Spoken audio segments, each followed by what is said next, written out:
নমস্কার, আমি শুভাশিস। আমাদের একটা গল্প হোক ইউটিউব চ্যানেলে আপনাদের স্বাগত।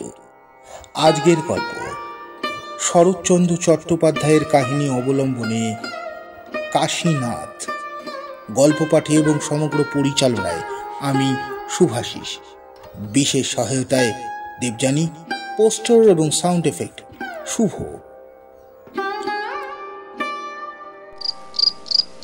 রাত্রি 4টার সময় স্নানান্তে পূজান্নিক সমাপ্ত করিয়া টিকিটে ভালো করিয়া বাঁধিয়া কাশীনাথ যখন ধনঞ্জয় ভট্টাচার্যের টোল ঘরের বারান্দায় বসিয়া দর্শনের সূত্র এবং ভাষ্য গুনগুন স্বরে কণ্ঠস্থ করিত, তখন তাহার বাহ্য জগতের কথা মনেই থাকিত না।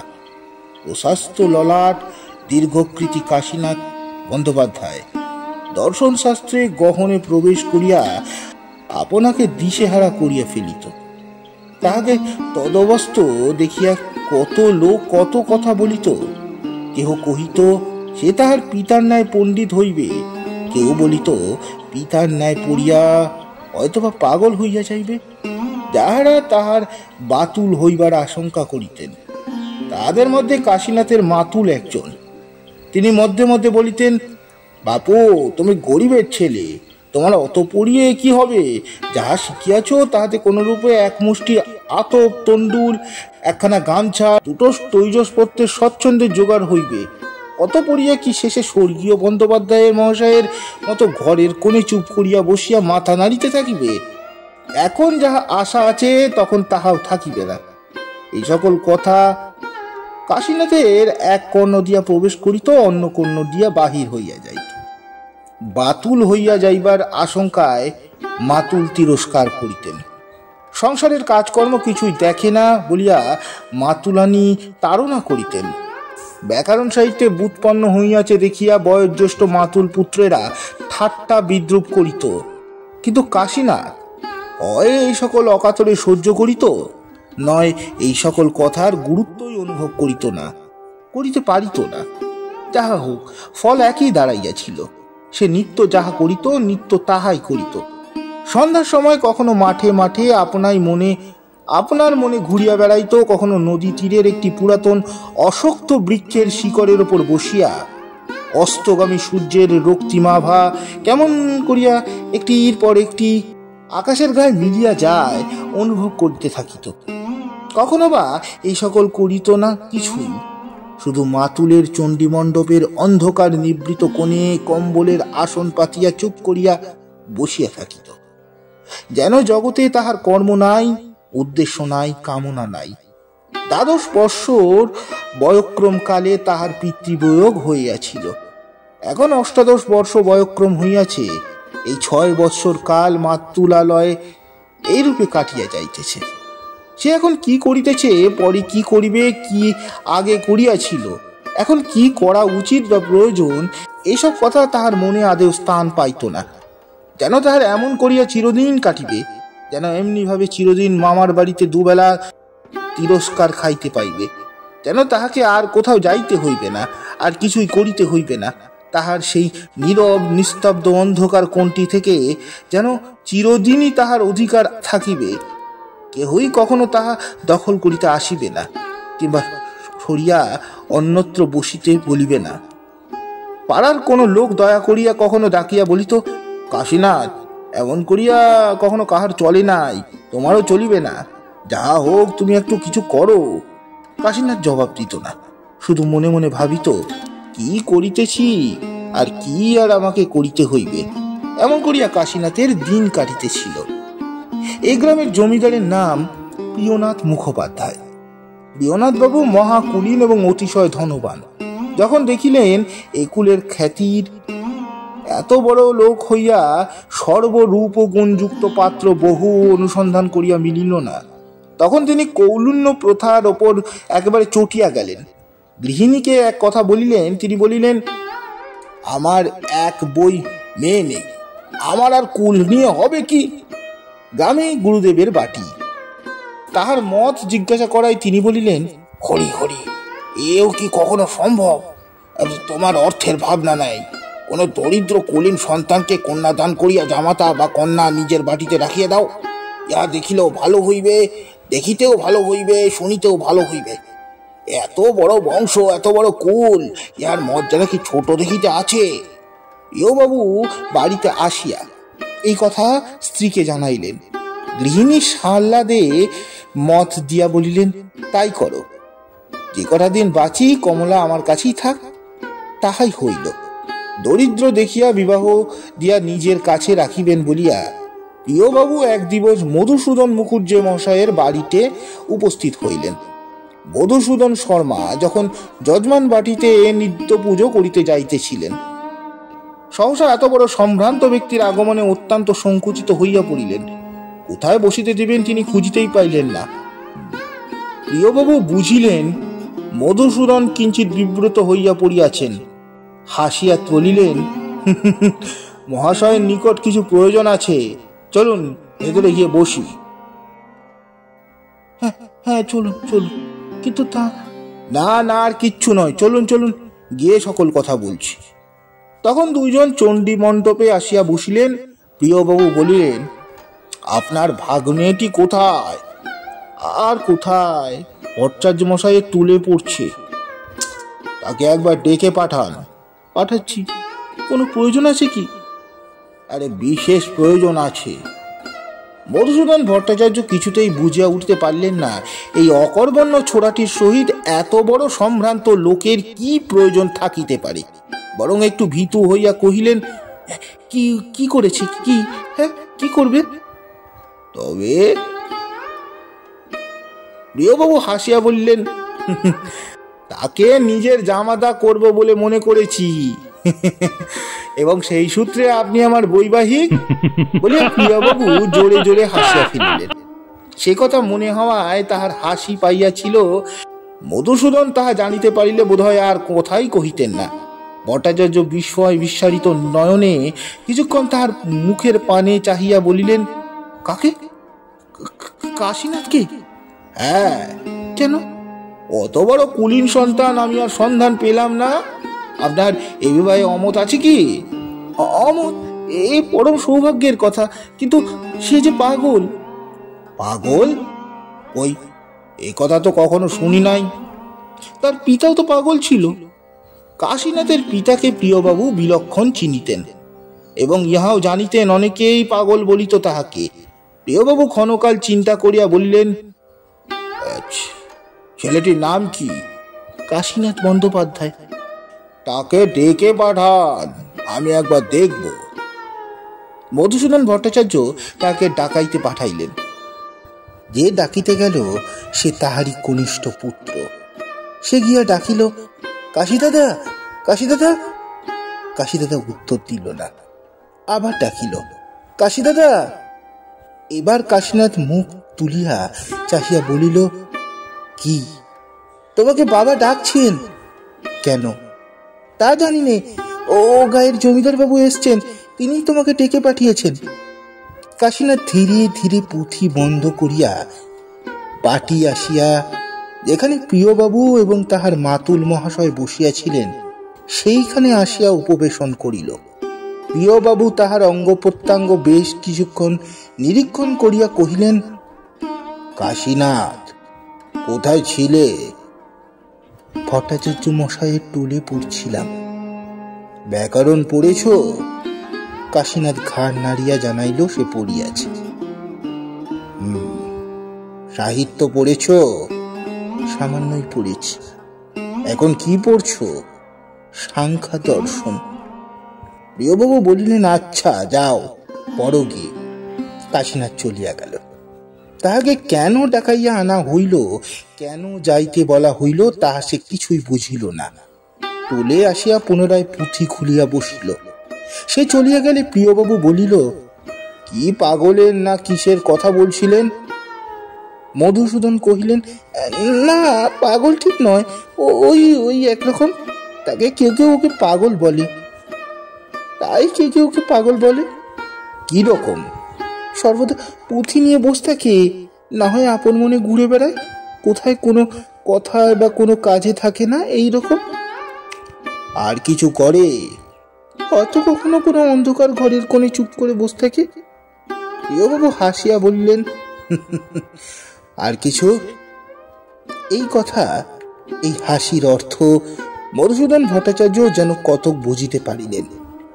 অল্প অপ্রতিভ ভাবে বলিলেন, না না, আর কিছু নয়। তবে বাটির ভেতরে একবার জিজ্ঞাসা করে আসুন, তাদের যদি মত হয় তো এই মাসের মধ্যে বিবাহ দিয়ে ফেলি। ভিতরে আসিয়া মধুসূদন গৃহিণীকে কথা জানাইলে তিনি যেন আকাশ হইতে পড়িলেন।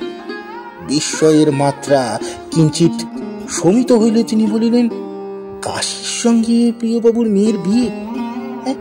তুমি কি পাগল হলে নাকি? এতে আবার পাগলের কি আছে? নাই নাই কি নাই কি কাশীনাথ কত বড় কুলীনের ছেলে, মনে আছে কি? গৃহিণী দীর্ঘশ্বাস ফেলিয়া বলিলেন, আমার পুরীর সঙ্গে হয় না। দুইজনেই জানিতেন তাহা হয় না। কর্তাও দীর্ঘ নিঃশ্বাস ফেলিয়া বলিলেন, মত কি? গৃহিণী বিষণ্ণভাবে বলিলেন, মত আর কি, হয় হোক। কর্তা বাহিরে আসিয়া কাষ্ঠ হাসি হাসিয়া বলিলেন, ব্রাহ্মণীর এতে আনন্দের সীমা নাই। উনিও কাশীর জননী স্থানীয়া। যখন কাশীনাথ 2 বছরের তখন আমার ভগিনীর মৃত্যু হয়। সেই অবধি একরকম উনিই মানুষ করেছেন। তারপর যখন স্বর্গীয় বাণিজ্য মহাশয়ের পরলোক হয় তত অবধি তো এইখানেই থাকে। প্রিয়বাবু কহিলেন, হ্যাঁ, সমস্তই আমি জানি, তবে আজ সমস্ত স্থির করে ফেলুন। আজই। কি স্থির করতে হবে? আপনার যেদিন সুবিধা হয় সেদিন আমি আশীর্বাদ করে আসব। সে কথা নয়, কৌলিন্যের মর্যাদাটা। সে বিষয় আমি আর কি স্থির করব মহাশয়? মশাই যা অনুমতি করবেন তাই হবে। তবে আপনার ভাবি জামাতার মাতুলানি, তিনি মাতৃস্থানীয়া, তার মত একবার শোনা আবশ্যক। হ্যাঁ, অবশ্য অবশ্য, তাই তো বলছিলাম। পরে মাতুলানির মত লইয়া প্রিয়বাবুর স্বইচ্ছায় স্থির হইয়া গেল জননী স্থানীয়া ভট্টাচার্য গিন্নি 1,000 নগদ না লইয়া কাশীনাথের কিছুতেই বিবাহ দিবেন না। তাহাই হইল। প্রিয়নাথ বাবু ইহাতে আপত্তি করিলেন না। পূর্বে যাহাই হোক, যখন দেখিল সে রীতিমতো স্থায়ী রূপে ঘর জামাই হইয়া পড়িয়াছে, তখন কাশীনাথের মনে আর সুখ রহিল না। এখন সে যেখানে ইচ্ছা সেখানে আর যাইতে পারে না, যথা ইচ্ছা তথায় দাঁড়াইতে পারে না, যাহার তাহার সাথে কথা কহিতে পারে না। সব জিনিস হইতে তাহাকে যেন পৃথক করিয়া রাখা হইয়াছে। সে যেখানে যাইতে চাহে সেইখানে হয়তো তাহার শ্বশুরের অমত হয়, না হয় শাশুড়ি ঠাকুরনের ঝংকার দিয়া বলিয়া ওঠেন, আমার জামাই অমুকের মাটিতে মারাইবে। জামাই অমনি সংকুচিত হইয়া যায়। কেন এমন হইল? কেন তাহাকে এমন করিয়া রাখা হইতেছে? এমন করিয়া কাহার কি উদ্দেশ্য সাধিতে হইবে, কাশীনাথ তাহা কিছুতেই হৃদয়ঙ্গম করিয়া উঠিতে পারে না। সময়ে সময়ে মনকে প্রবোধ দেয়, আমি কি আর শেষে লোক, যা যাতা করিব? কিন্তু ভিতরে কাঁদিয়া বলে, স্বস্তি পাই না, স্বস্তি পাই না। সে কণ্টকময় বনে স্বেচ্ছায় ঘুরিয়া ফিরিয়া বেড়াইত, এখন স্বর্ণপিঞ্জরে আবদ্ধ হইয়া তাহা বুঝিতে পারে। অসীম উদ্দাম সাগরে ভাসিয়া যাইতেছিল, এখন তাহাকে একটি চতুর্দিক বাধা পুষ্করিণীতে ছাড়িয়া দেওয়া হইয়াছে। সাগরে সে যে বড় সুখে ভাসিয়া যাইতেছিল তাহাও নহে। সেখানে ঝড় বৃষ্টি ও তরঙ্গে উৎপীড়িত হইতে হইয়াছিল, কিন্তু এই নির্মল সরোবর তাহার আরো কষ্টকর বোধ হইতে লাগিল। এক এক সময় মনে হইত যেন এক কটাহ উষ্ণ জলে তাহাকে ছাড়িয়া দেওয়া হইয়াছে। সকলে মিলিয়া মিশিয়া পরামর্শ করিয়া তাহার দেহটাকে কিনিয়া লইয়াছে। সেটা যেন তার আর নিজের নাই।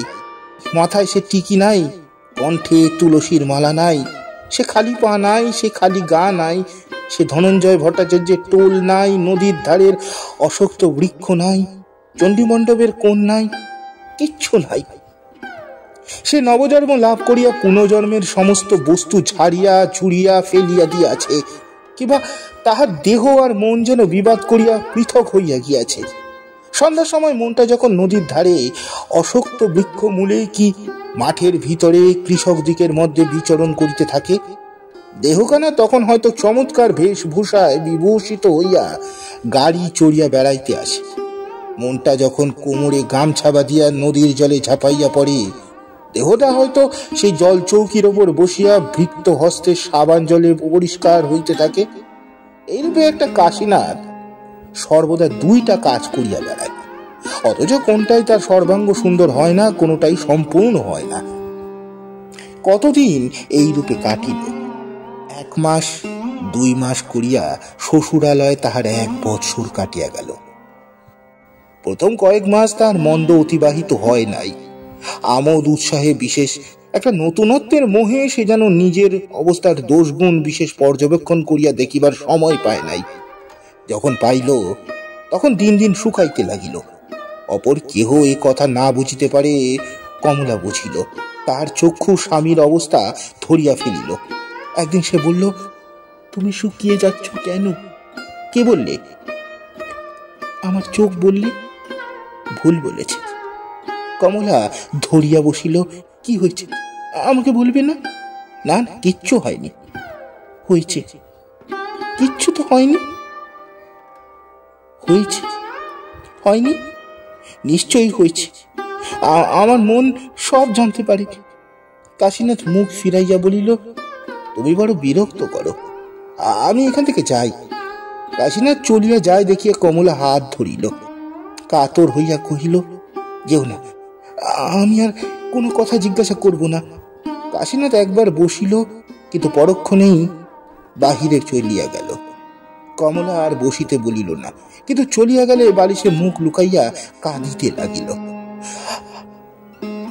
কাশীনাথ বাহিরে আসিয়া চতুর্দিকে চাহিয়া দেখিল তাহার উপর কাহার চক্ষু নাই। তখন ধীরে ধীরে ফটক পার হইয়া রাস্তা বাহিয়া চলিতে লাগিল। অনেক দূর গিয়া দেখিতে পাইল একজন দারোয়ান তাহার পশ্চাতে আসিতেছে। কাশীনাথ বিরক্ত হইয়া ফিরিয়া কহিল, এই তুই কোথায় যাচ্ছিস? সে সেলাম করিয়া বলিল, আপনার সঙ্গে। আমার সঙ্গে যেতে হবে না, তুই ফিরে যা। সন্ধ্যার সময় একা বেরোবেন? কোনো উত্তর না দিয়া কাশীনাথ চলিতে লাগিল। দারোয়ান বেচারি কি করিবে বুঝিতে না পারিয়া একটু দাঁড়াইয়া নিজের বুদ্ধি খরচ করিয়া স্থির করিল যাওয়াই উচিত। কাশীনাথ তাহা কিছুই লক্ষ্য করিল না। আপন মনে চলিতে চলিতে মামার বাড়ি আসিয়া উপস্থিত হইল। ভিতরে প্রবেশ করিয়া শূন্য মনে একটা ঘরের বারান্দায় আসিয়া উপবেশন করিল। অনেকক্ষণ বসিয়া থাকিবার পর হরিবাবু বেড়াইতে যাইতেছিলেন, তাহাকে তিনি দেখিতে পাইলেন। কিন্তু সন্ধ্যা হইয়াছে, বারান্দায় অল্প অন্ধকার হইয়াছে, সুতরাং চিনিতে পারলেন না। নিকটে আসিয়া বলিলেন, কে কেউ? কাশীনাথ বলিল, আমি। হরিনাথ অতিশয় বিস্ময়ে ভাব দেখাইয়া বলিল, কে? জামাইবাবু নাকি? কাশীনাথ মৌন হইয়া রহিল। তখন হরিবাবু চিৎকার করিয়া ডাকিলেন, ওমা, দেখে যাও, জমিদারের জামাইবাবু এসছেন, বসবার জায়গা কেউ দেয়নি। হরির মা বাহিরে আসিলেন, বলিলেন, হ্যাঁ তাই তো, দক্ষী মামিকে মনে পড়েছে বাবা। কাশীনাথ বরাবরই চুপ করিয়া রহিল। তখন মাতুলা নিয়ে আপনার কন্যা বিন্দুবাসিনীকে ডাকিয়া বলিলেন, এ বিন্দু, একবার এদিকে আয় মা, তোর কাশী দাদা এসছেন, একটা বসবার জায়গা দে, আসন দে, আমি একটু আহ্নিকটা সেরে আসি। বিন্দুবাসিনী মধুসূদন মুখোপাধ্যায় মহাশয়ের দ্বিতীয় কন্যা। গৃহস্থ ঘরের বউ বলিয়া বাপের বাড়িতে বড় একটা আসিতে পারে না। আজ মাসখানেক হইল এখানে আসিয়াছে, আসিয়া অবধি তাহার কাশীদাদার সহিত দেখা হয় নাই। কাশীদাদাকে সে সত্যিই বড় ভালোবাসত। তার নাম শুনিয়া ছুটিয়া বাহিরে আসিল। আসিয়া দেখিল কেহ কোথাও নাই, শুধু একজন বাবু অন্ধকারে বারান্দায় বসিয়া আছে। এরূপ কাশীদাদা পূর্বে সে দেখে নাই। বড় লোকের জামেতা হইয়াছে এবং বাবু হইয়াছে দেখিয়া তাহার হাসি আসিল, কিন্তু নিকটে আসিয়া অন্ধকারে দাদার মুখখানা এত ম্লান দেখিয়া এত ম্লান বোধ হইল যে আর হাসিতে পারিল না। কাশীনাথের মুখ ম্লান হইতে পূর্বে কেহ দেখে নাই, বিশেষত বিন্দু। বাড়ির মধ্যে কেবল সেই কাশীনাথকে কিঞ্চিৎ চিনিতে পারিয়াছিল। সে নিকটে আসিয়া সস্নেহে হাত ধরিয়া বলিল, কাশীদাদা, এইখানে একলা কেন? চলো, আমার ঘরে বসবি, চলো। কাশীনাথ বিন্দুর ঘরে আসিয়া শয্যায় ওপর উপবেশন করিল। বিন্দু কহিল, কাশীদাদা, আমি কতদিন এসেছি, তুমি এতদিন দেখতে আসনি কেন? আসতে পারিনি বোন। কেন আসতে পারোনি? কাশীনাথ একটু ইতস্তত করিয়া কহিল, আসতে দেয় না? আসতে দেয় না সে কি? কাশীনাথ অন্যমনস্ক ভাবে কহিল, ওই রকম। বিন্দু দুঃখিত হইয়া জিজ্ঞাসা করিল, তোমাকে যেখানে ইচ্ছা সেখানে যেতে দেয় না? না, দেয় না। আমি কোথাও গেলে শ্বশুর মহাশয়ের অপমান হয়। বিন্দু বুঝিল এই সকল কথা বলিতে কাশীনাথের ক্লেশ বোধ হইতেছে, তাই অন্য কথা পারিয়া বলিল, দাদা, তোমার বউ দেখালে না? কাশীনাথ মৌন হইয়া রহিল। বিন্দু আবার বলিল, কেমন বউ হয়েছে কাশীন দাদা? ভালো। তবে তবে আমি একদিন গিয়ে দেখে আসবো। কাশীনাথ মুখ তুলিয়া বিন্দুর পানে চাহিল। ঈষৎ হাসিয়া বলিল, যেও। এমন সময় গম গম শব্দে একখানি গাড়ি আসিয়া সদরে থামিল। ওই বুঝি তোমার গাড়ি এলো বোধ হয়। যাবার সময় জিজ্ঞাসা করিল, কবে যাবে? কোথায়? বউ দেখতে? বিন্দু মুখ টিপিয়া হাসিয়া বলিল, তোমার যাবে সুবিধা হবে, সেই দিন এসে দেখে নিও। কাল আসবো, এসো। পরদিন কাশীনাথ গাড়ি লইয়া নিজে আসিল। বিন্দুর যাইবার সময় কোথা হইতে হরিবাবু আসিয়া পড়িলেন। তিনি আসিবার সময় গাড়ি দেখিয়া কাশীনাথের আগমন কতকটা অনুমান করিয়াছিলেন। ভিতরে আসিয়া বিন্দু কোথায় যাইতেছে জিজ্ঞাসা করায় মা বলিলেন, বৌমাকে একবার দেখতে যাচ্ছে। কোন বৌমাকে? জমিদারের মেয়েকে? গৃহিণী কথা কহিলেন না। তখন হরিবাবু মহা গম্ভীর হইয়া কহিলেন, বিন্দু যদি ওইখানে যায় তাহলে জন্মে আমি আর ওর মুখ দেখব না। মা বিস্মিত হইয়া কহিলেন, সে কি রে, ভাইয়ের বউকে দেখতে যাবে, তাতে দোষ কি? দোষের কথা তোমাকে বুঝিয়ে দেওয়ার সময় নাই। বিন্দু যদি আমার কথা না শোনে তাহলে এ বাড়িতে যেন আর না আসে। হরিদাদা কি প্রকৃতির মানুষ বিন্দুর তাহা অবিদিত ছিল না। সে নিঃশব্দে গিয়া কাপড় চোপড় খুলিয়া রাখিল। কাশীনাথ দাঁড়াইয়া সব দেখিল, তারপর ম্লান মুখে গাড়িতে আসিয়া বসিল। সন্ধ্যার সময় কমলা জিজ্ঞাসা করল, কই ঠাকুরজি এলেন না? কাশীনাথ কাতর ভাবে কহিল, না, তারা পাঠালেন না। কেন তা জানি না, বোধহয় এখানে পাঠাতে তাদের লজ্জা বোধ হয়। কথাগুলো কমলার বুকের ভিতর গিয়া বিধিয়া রহিল। জমিদার প্রিয়বাবুর একমাত্র সন্তান কমলা। প্রিয়বাবু আরো দুইখানি সংসার করিয়াছিলেন, কিন্তু তাহাতে সন্তানাদি হয় নাই। এই সমস্ত গত হইলে মনের দুঃখে বৃদ্ধ সমস্ত অবস্থায় আর একটি সংসার পাতাইলেন। তার ফল একটি মাত্র কন্যা রত্ন। নিঃসন্তানের সন্তান হইলে পুত্র কন্যার ভেদ রাখে না, তাই কমলা কর্তার ওপর কর্তা, গৃহিণীর ওপর গৃহিণী। তার কথা কাটে এমন অমান্য করে বাড়ির মধ্যে ক্ষমতা কারও ছিল না। কমলা ধনবতী, বিদ্যাবতী, রূপবতী, গুণবতী, সর্ববিষয়ে সর্বময়ী কর্ত্রী। তথাপি একজনকে কিছুতেই সে আয়ত্ত করিতে পারিল না। যাহাকে পারিল না সে তাহার স্বামী। কমলা অনেক করিয়া দেখিয়াছে, রাগ করিয়া দুঃখ করিয়া দেখিয়াছে, মান করিয়া অভিমান করিয়া দেখিয়াছে, আদর যত্ন করিয়া দেখিয়াছে, কিন্তু কিছুতেই স্বামীর মন দখল করিতে পারে নাই। দখল করা দূরে থাকুক, তাহার বোধহয় কাছেই যাইতেও পারে নাই। একটা দরিদ্র লোক যে কত বড় মন লইয়া তাহার স্বামী হইয়া আসিয়াছে তাহা সে কিছুতেই নির্ণয় করিয়া উঠিতে পারে না। নিত্যন্ত দুই বেলা কমলার প্রার্থনা করিত, ঠাকুর ও মনটি আমাকে ধরিয়ে দাও। সময়ে সময়ে মনে করিত বোধ হয় মন নাই, তাই ধরিতে পারি না। কমলার নিকট তাহার স্বামী একটি জটিল রহস্য বলিয়া মনে হইত। যত দিন যাইতে লাগিল উদ্বেগের পন্থা পাওয়া তত অধিক জটিল বলিয়া মনে হইতে লাগিল। কখনো সে ভাবিত স্বামীর এত অধিক ভালোবাসা বোধ হয় মনও নাই, তাই ধরতে পারি না। কমলার নিকট তাহার স্বামী একটি জটিল বহশল্য বলিয়া মনে হইত। যত দিন যাইতে লাগিল উদ্যোগের পন্থা পাওয়া দূরের থাক তত অধিকতর জটিল বলিয়া মনে হইত। কখনো সে ভাবিত স্বামীর এত অধিক ভালোবাসা বোধ হয় কোন স্ত্রী কখনো লাভ করে নাই। কখনো মনে হইত এত দারুণ উপেক্ষা বোধ হয় কখনো কাহাকে ভোগ করিতে হয় নাই। তথাপি কমলার দিন কাটিতে লাগিল। সে শুধু কাটে না কাশীনাথের, পুঁথিতেও তার মন বসে না। চুপ করিয়া বসিয়া থাকিতেও বিরক্তি বোধ হয়, কথাবার্তাতেও আমোদ আহ্লাদেও প্রবৃত্তি হয় না।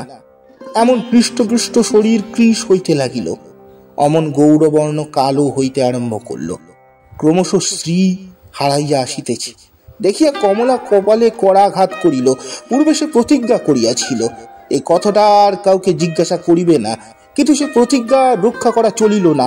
স্বামী আসিলে তাহার পায়ে লুটাইয়া পড়িয়া কাঁদিতে লাগিল। কাশীনাথ বিব্রত হইয়া কমলার হাত ধরিয়া তাকে তুলিবার চেষ্টা করিল, কিন্তু কিছুতেই তুলিতে পারিল না। কি হয়েছে, কাঁদছ কেন? কমলা কথা কহিল না। বহুক্ষণ কাঁদিয়া কাঁদিয়া পায়ের ওপর মুখ রাখিয়া কহিল, তুমি আমাকে একেবারে মেরে ফেলো। হ্যাঁ, তুমি আমাকে একেবারে মেরে ফেলো, এমন একটু একটু করে পুড়িও না। কাশীনাথ অত্যন্ত বিস্মিত হইয়া বলিল, কেন, কি করেছি? তাকে তুমি জানো না? কই, কিছু না তো। আর যা ইচ্ছে করো, কিন্তু আমার দাঁড়াবার একটু স্থান রেখো। এবার কাশীনাথ কমলাকে তুলিতে পারিল। কাছেই বসাইয়া আদর করিয়া জিজ্ঞাসা করিল, কি হয়েছে, বেশ করে বুঝিয়ে বলো দেখি। তুমি রোজ রোজ এমন হয়ে যাচ্ছ কেন? আমার শরীর কি বড় মন্দ হয়েছে? কমলা চোখে আঁচল দিয়া কাঁদিতেছিল। সেইভাবে ঘাড় নাড়িয়া বলিল, হ্যাঁ হয়েছে, আমি বুঝতে পারি হয়েছে, কিন্তু কি করব বলো। কমলা বলিল, ওষুধ খাও। কাশীনাথের হাসি আসিল, কহিল, ওষুধে সারবে না। তবে কিসে সারবে তা জানি না। ওষুধে সারবে না, কিসে সারবে তাও জানি না, তবে কি আমার কপালটা একবারে পুড়িয়ে দেবে? কাশীনাথ সাদা সিধা মানুষ, তুলে পড়া বিদ্যা সোহাগ আদর জানিত না, প্রণয় সম্ভাষণা তাহার আসিত না। কিন্তু এখন স্বাভাবিক স্নেহে অনুপ্রাণিত হইয়া কমলার হাত ধরিয়া চক্ষু মুছাইয়া দিয়া সে বলিল, এখানে সুখ পাই না, তাই বোধ হয় এমন হয়ে যাচ্ছি। তবে এইখানে থাকো কেন? না থাকলে কোথায় যাব? এখানে ছাড়া কি আর জায়গা নেই? যেখানে সুখ পাও সেইখানে গিয়ে থাকো। তা হয় না। কেন, কেন হয় না? এখানে না থাকলে কি শ্বশুর মশাইয়ের ভালো বোধ হবে? আর এমন করে শুকিয়ে গেলে কি ভালো বোধ হবে? ভালো বোধ হবে না, কিন্তু উপায় কি? তোমার বাবা গরিব দেখে। কমলা মুখ চাপিয়া ধরিল, ছি ছি ছি, এসব কথা বলো না, আমাকে সব কথা খুলে বলো, আমি উপায় করে দেব। কাশীনাথ চিন্তা করিয়া কহিল, সব কথা খুলে তোমাকে বলা যায় না। আবার কিছুক্ষণ মৌন থাকিয়া কহিল, এইসব দেখে শুনে মনে হয় আমাদের এই বিয়ে না হলেই ভালো হতো। কেন, তুমি বলো দেখি, আমাকে পেয়ে কি তুমি একদিনের তরেও সুখী হয়েছ? আমি সোহাগ জানি নে, আদর জানি নে, ধরতে গেলে কিছুই জানি নে। তোমাদের এই বয়সে কত স্বাদ, কত কামনা, কিন্তু তার একটিও কি আমাকে দিয়ে পূর্ণ হয়? আমি যেন তোমার স্বামী নয়, শুধু তার ছায়া। কমলা চোখ দিয়া জল পড়িতে লাগিল। সব কথা সে ভালো বুঝিতেও পারিল না। একটি কথা তাহার অন্তরের ভিতর হইতে এতক্ষণ ধরিয়া বাহির হইবার নিমিত্ত ছটফট করিতেছিল, সেটাকে যেন বলপূর্বক একটা বায়ুহীন কক্ষে আবদ্ধ করিয়া রাখা হইয়াছে। বিষম পীড়াপিড়ি করিয়া এইবার বাহির হইয়া পড়িল। কম্পিত কণ্ঠে কমলা জিজ্ঞাসা করিল, আমাকে তুমি দেখতে পারো না? সে কথা আরেকদিন বলবো। না না, বলো বলো, কিন্তু আমাকে বিয়ে করে তুমি সুখী হওনি? কি জানি, হয়তো না। অন্য কাউকে বিয়ে করলে কি সুখী হতে? না, তাও তো ঠিক বলতে পারি নে। শুনিয়া কমলা সর্বাঙ্গ জ্বালা করিয়া উঠিল। এই সময় একজন দাসী বাহির হইতে বলিল, দিদিমণি, মার বড় জ্বর হয়েছে, তোমায় ডাকছেন। কমলা চক্ষু মুছিয়া বাহির হইয়া গেল। গৃহিণীর সে জ্বর আর সারিল না। 15 দিবস মাত্র ভুগিয়া সকলকে কাদাইয়া প্রাণ ত্যাগ করিলেন। পত্নী শোক প্রিয়বাবুর বড় বাজিল। এই বৃদ্ধ বয়সে তিনিও বুঝিলেন তাহাকেও অনেকদিন পৃথিবীতে থাকিতে হইবে না। এইবার কমলার অনেক কাজ পড়িল। নিজের সুখ চিন্তা ব্যতীত পৃথিবীতে অনেক কিছু করিতে হয়। বৃদ্ধ পিতা ক্রমশ অপটু হইয়া আসিতেছে। কমলাই সর্বদা পিতার নিকট থাকিতে লাগিল। আর কাশীনাথ সে সৃষ্টি ছাড়া লোক। এইবার যেন সমস্ত বুঝিয়া পুস্তকের রাশি লইয়া গৃহের কপাট রুদ্ধ করিয়া বসিল। যখন পুস্তকে মন লাগে না তখন বাহির হইয়া যায়। কখন হইতো একাধিক ক্রমে 2 দিন ধরিয়া বাটিতেই আসে না। কোথায় আহার করে, কোথায় নিদ্রা যায়, কেহই জানিতে পারে না। এইসব দেখিয়া শুনিয়া কমলা একরকম হতাশ হইয়া হাল ছাড়িয়া দিয়াছে। সে যুবতী হইলে এখনো বালিকা মাত্র। স্বামী প্রীতি, স্বামী ভক্তি এখনো তার শিক্ষা হয় নাই। শিখিতেছিল, বাধা পড়িয়াছে, আবার স্বামী কর্তৃক বাধা পড়িয়াছে। তাহার দোষ কি? সে যাহা শিখিয়াছিল ক্রমশই ভুলিতে লাগিল। সেসব সোনার দাগ বুকের মধ্যে ঈষৎ পড়িয়াছিল, তাহা এখনো উজ্জ্বল হয় নাই। বাহিরের সৌন্দর্য এখনো ভিতরে প্রতিবিম্বিত হইতে পারে নাই। অযত্নে অসাবধানে ক্রমশ ক্ষয় হইয়া আসিতে লাগিল। শেষে যখন একবারে মিলাইয়া গেল, কমলা তখন জানিতেও পারিল না।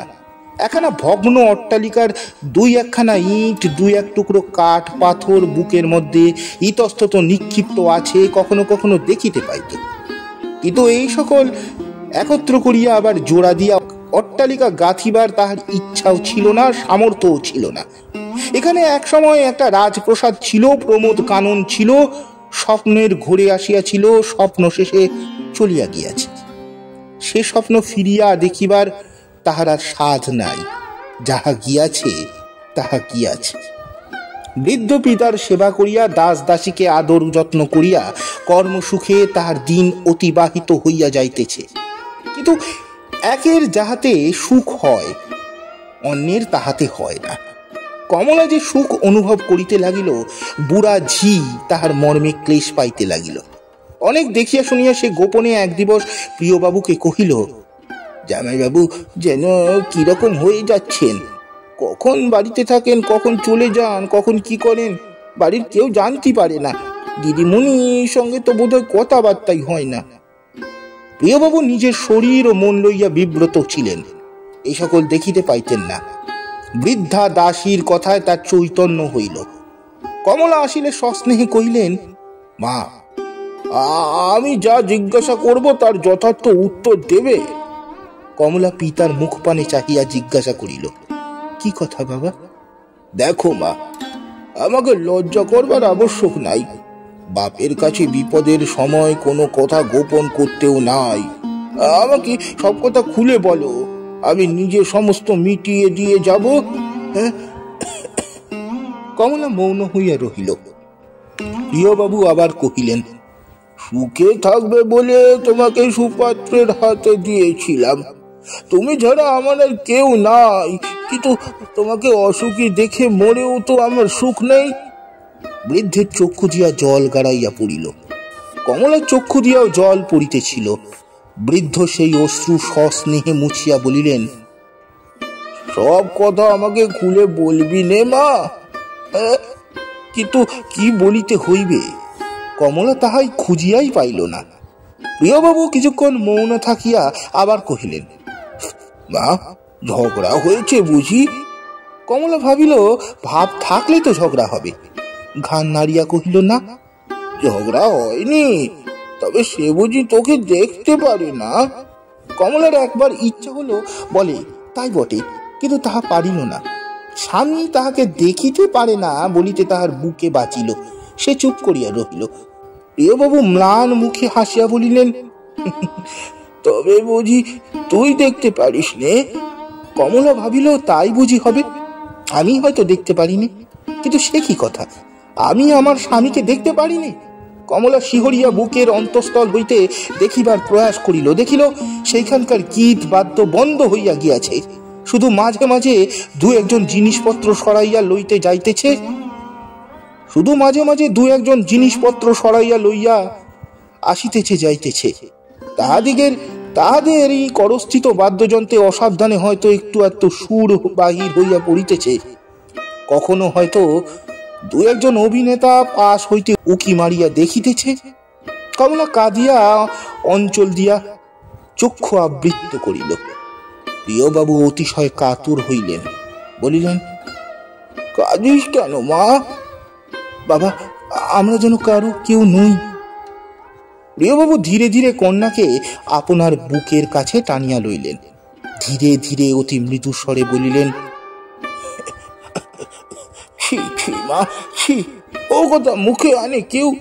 যার তুই মেয়ে সেজে আমার সর্বস্ব ছিল, তুই যার মেয়ে সেজে আমার সর্বস্ব ছিল, এখনো রোজ রাতে সে আমার পায়ের কাছে এসে বসে থাকে।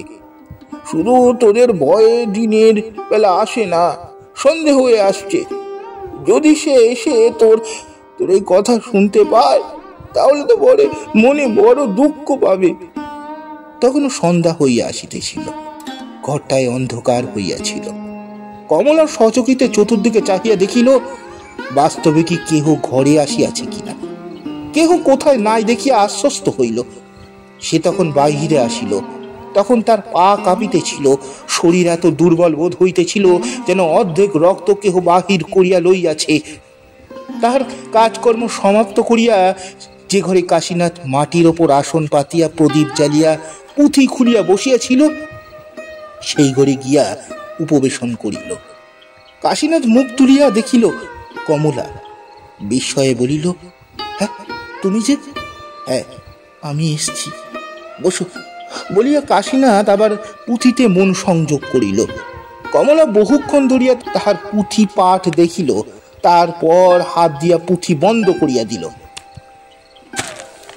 কাশীনাথ আশ্চর্য হইয়া মুখ তুলিয়া বলিল, হ্যাঁ বন্ধ করিলে যে? দুটো কথা কও, রোজ তো পড়ো, একটু না পড়লে ক্ষতি হবে না, এই জন্য বন্ধ করে দিলে? শুধু তাই নয়, বিরক্ত হবে, বকবে, এই জন্যও বটে। কাশীনাথ অল্প হাসিয়া বলিল, কেন বিরক্ত হব কমলা? তোমাকে কখনো কি আমি বকেছি? কথা কও না, কাছে এসো না, বই না পড়লে কেমন করে দিন কাটবে বলো? বলো দেখি। একটু হাসিয়া বলিল, জ্বর হয়েছে, আজ 2 দিন কিছু খাইনি। তা তুমি তো একবার খোঁজও নাওনি। কমলা মুখ তুলিয়া দেখিল স্বামীর মুখ বড় শুষ্ক, কপালে হাত দেখিয়া দেখিল গা গরম। তখন কাঁদিয়া স্বামীর কোলের ওপর লুটাইয়া পড়িল। লজ্জায় তাহার মরিতে ইচ্ছা হইল। কাঁদিতে কাঁদিতে বলিল, তুমি আমার দোষ ভুলে গিয়ে একবার আমাকে নাও, তোমার সব ভার আমাকে নিতে দাও। আমি পারি, কিন্তু তুমি রাখতে পারবে কি? কেন পারবো না? দেখি, আমাকে নাও। অনেকদিন নিয়েছি, কিন্তু তুমি বুঝতে পারো না, এখন হয়তো সব সময় ঠিক বুঝতে পারবে না। কমলা প্রদীপের আলোকে সে মুখ যতখানি পারিল দেখিয়া লইল। একবার যেন মনে হইল সে মুখে ছাই ঢাকা অনেক আগুন আছে, মোম ঢাকা অনেক মধু আছে। মুহূর্তেই যেন তাহার আত্মবিস্মৃতি ঘটিল। সে পূর্ণাবেগে কহিল, কেন তুমি এতদিন আমায় চিনতে দাওনি? কেন কেন এতদিন আমাকে লুকিয়ে রেখে আমাকে এত কষ্ট দিলে? আনন্দের উচ্ছ্বাসে কমলা স্বামীর গলা জড়াইয়া ধরিল। কাশীনাথের চক্ষু দিয়া সেদিন জল পড়িতে লাগিল। পরদিন প্রিয়বাবু কাশীনাথকে ডাকিয়া পাঠাইয়া কহিলেন, বাবু, আমি আর অধিক দিন বাঁচব না, আমার নেই পুত্র। বিষয় আসো যা কিছু রেখে যেতে পারলাম তা সমস্ত তোমাদের জন্যই রইল। যে কটা দিন বাঁচি তার মধ্যে সমস্ত বুঝে সুঝে নাও, তাহলে কিছু থাকবে না, কপড়ে সমস্ত ফাঁকি দিয়ে নিয়ে নেবে। কাশীনাথ অবনত মস্তকে কহিল, আজ্ঞা করুন, আজ্ঞা করুন। প্রিয়নাথবাবু বলিলেন, আজ্ঞার কি করিব, কাল হতে সকাল বেলাটা একবার করে কাছারি ঘরে গিয়ে বসো। যে আজ্ঞা বলিয়া কাশীনাথ প্রস্থান করিল। প্রিয়বাবু কন্যাকে ডাকিয়া বলিলেন, মা, বুড়া হয়েছি, বিষয় দেখতে পারিনি, তাই কাশীনাথকে আমার জমিদারির সমস্ত ভার দিলাম। উত্তরকালে তার কাজ করতে সুবিধা না হয় সেজন্য মধ্যে উপদেশ দিব। কয়েক দিবস তিনি নিজে কাছারি ঘরে গিয়া কাশীনাথকে জমিদারি সংক্রান্ত অনেক বিষয় বুঝাইয়া দিলেন। সেও হাতে একটা কাজ পাইয়া খুশি হইল। জমিদার বাড়ির ভিতরে ভিতরে একটা দাহ উপস্থিত হইয়াছিল। অনেকদিন পরে তাহার জ্বালা যেন ধীরে ধীরে কমিয়া আসিতে লাগিল। কাশীনাথ নিয়মিতভাবে কাছারি কাজকর্ম করল। কাশীনাথ নিয়মিতভাবে কাছারির কাজকর্ম করে কমলা নিয়মিতভাবে সংসার চালাইয়া যায় এবং প্রিয়বাবু নিয়মিতভাবে শয্যায় শুইয়া থাকেন। সংসার বেশ স্বচ্ছন্দে চলিয়া যাইতেছিল, কিন্তু কিছু দিবস পরে প্রিয়বাবুর অবস্থা ক্রমশ মন্দ হইয়া আসিতে লাগিল। এক দিবস তিনি কমলাকে ডাকিয়া বলিলেন, কমলা, আমি উইল করেছি। পরে উপাধানের নিম্ন হইতে একটা কাগজ বাহির করিয়া পাঠ করিতে লাগিলেন।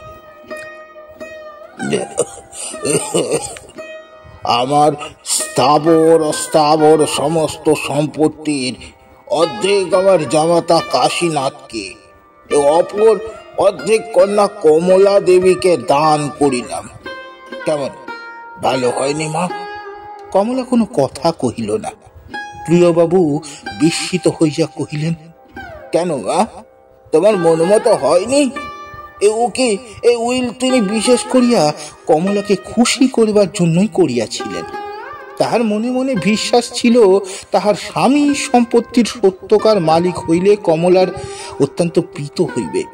কিন্তু কমলা যে কথা ভাবিতেছিল তাহা মুখে বলিতে তাহার লজ্জা করিতে লাগিল। প্রিয়বাবু পুনরায় জিজ্ঞাসা করিলেন, কিছু বলবে মা? কমলা ঘাড় নাড়িয়া বলিল, হ্যাঁ। কি মা, কি? বলো বলো। কমলা একটু ইতস্তত করিয়া কহিল, সমস্ত বিষয়ে আমার নামে দিয়ে দাও। সে কি মা? সমস্ত বিষয়ে আমার নামে উইল করিয়া দাও? সে কি কথা মা? কমলা মুখ নত করিয়া বসিয়া রহিল। প্রিয়বাবু প্রাচীন লোক, সংসারে অনেক দেখিয়াছেন, অনেক শুনিয়াছেন।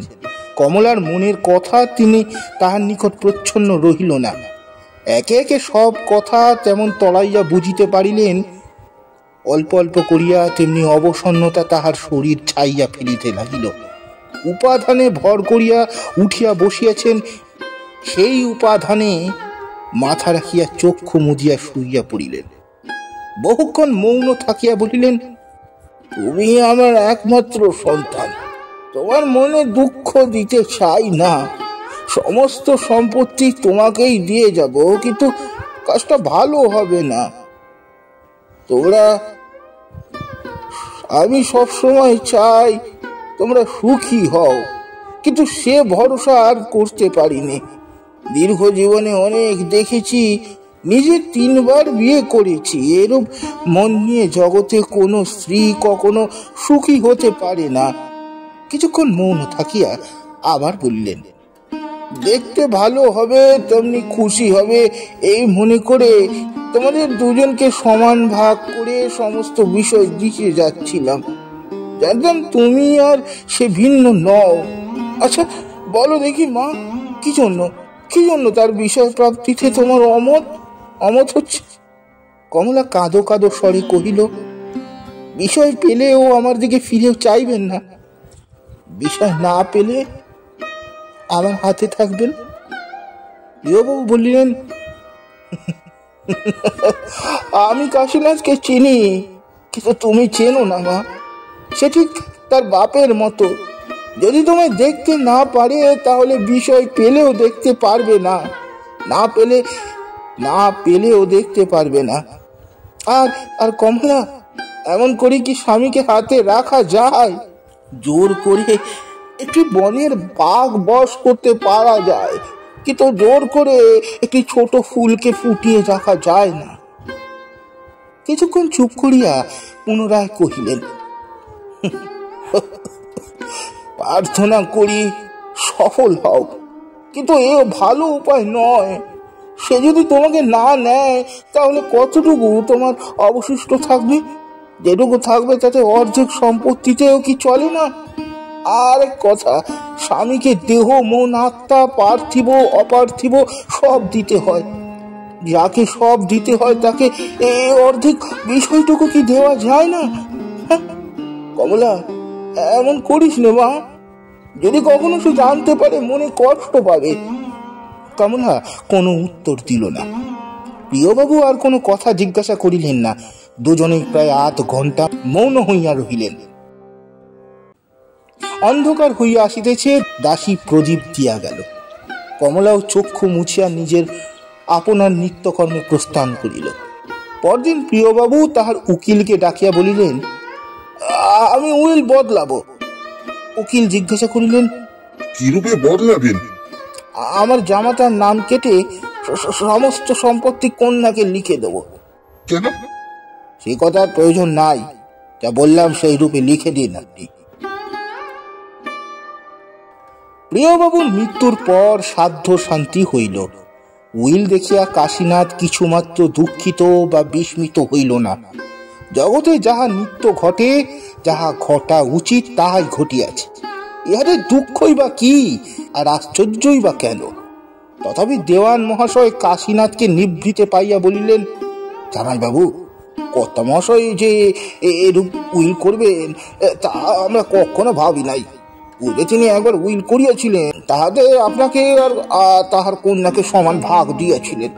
সে উইল তার কাহাকে শুনিয়া বা কাহার ইচ্ছায় বদলাইয়া দিলেন, তা কিছুতেই বুঝতে পারতেছি না। কাশীনাথ ঈষৎ হাস্য করিয়া কহিল, বুঝবার প্রয়োজন বা কি? যার বিষয় সে পেয়েছে, তাতে আমার বা কি আর আপনারই বা কি?